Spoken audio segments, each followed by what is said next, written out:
I went to sleep just after midnight and I slept right through till about 7. So I had a great sleep. It's been pouring with rain during the night, but the cave's dry. This is what's behind me when I was sleeping.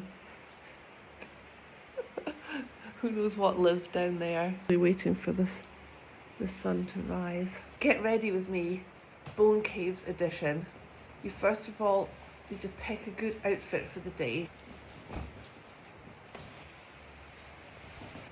I've got some matching footwear and designer mud on them. If I can find trousers that also have cave mud splattered all over them so that they match the shoes I've chosen for the day. I've got 2 pairs of cave mud splattered trousers. I'm going to put them both on.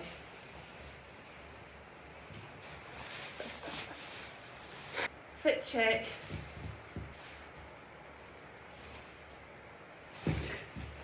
It's so slidey. This is like standing on a skating rink. I fell over twice yesterday in the cave. Look at those. My gas canister is lovely and not cold. So I need to get a different kind of stove that works at low temperatures, but it's on my to-do list.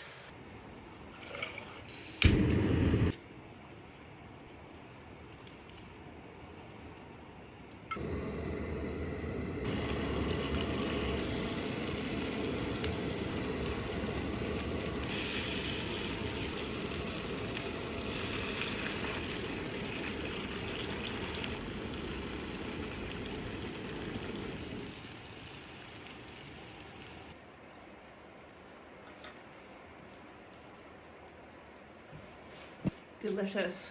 So I'm hoping I could get a nice photo of the cave from over there.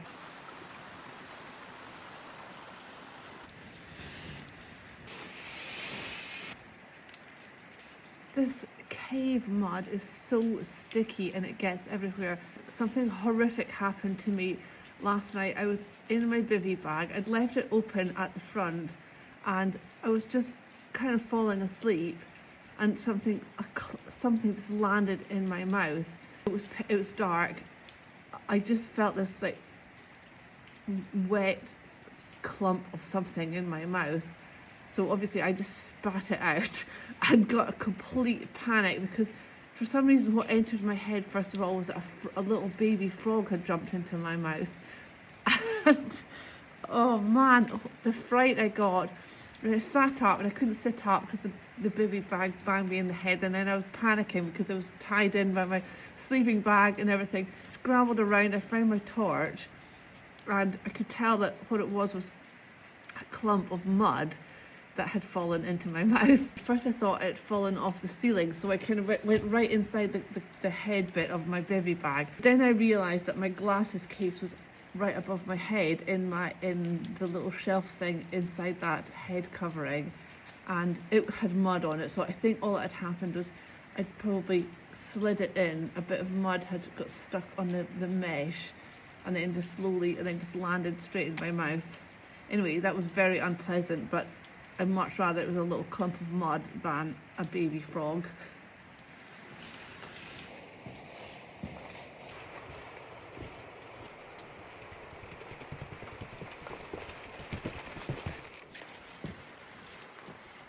One thing that was very nice was that there was phone signal. Not a lot, and I had to stand outside the cave, but I was able to send a text. I had a little bit of 4G, not enough to like go on the internet properly.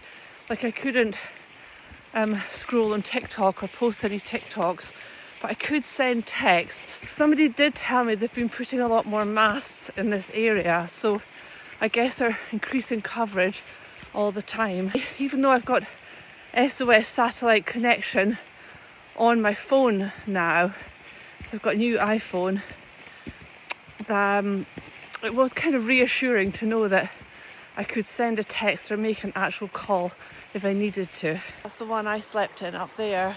It's so much easier carrying my pack in the morning than it is at night, because last night I had fuel for my fire, which I weighed it before I left.